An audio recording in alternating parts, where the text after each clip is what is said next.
And I was like, oh man, like how's someone in power, not really power, didn't have power, yet authority, how's someone with authority saying that? And I shared the thing on Facebook, and I actually said, would like to be face to face with this Muppet as a figure of speech. Yeah.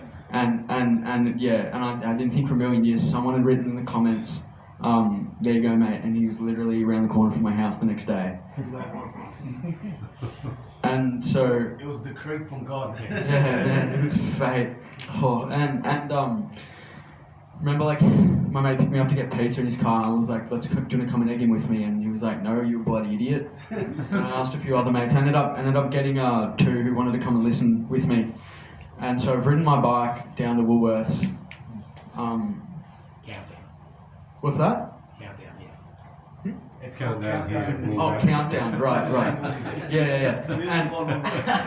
And there was the, plastic bag with a 6-pack of carton bags just hanging off the handlebars. And I've ridden my bike there, and my friends were running late, and I didn't want to miss him, so I went in by myself. And I walked up and I'm like, oh, it's over now, because there was a massive violent protest out the front.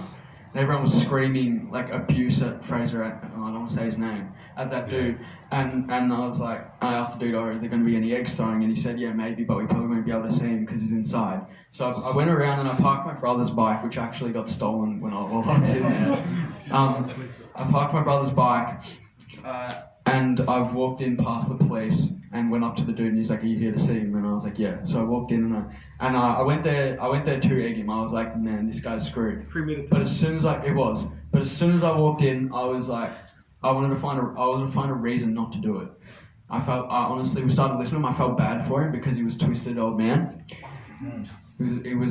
I actually started to feel bad for him, and then he just started saying racist things. It just started. And I was like, and that was it. And people were clapping him. I remember walking in there, I saw families who had brought their kids to come and look at this man. He's in a suit, dressed nicely. It's supposed to be a role model. Representing Australia. Mm-hmm. And he was getting clapped. It was a really weird feeling. And the guy who'd written the comment I thought was helping me was actually in there. And I knew him from my school, 2 years older. And I was just... And then, I walked up and I when he finished speaking, I cracked an egg on his head, and there were cameras there, and I didn't think for a second that they'd be filming because I was so naive. I was so naive.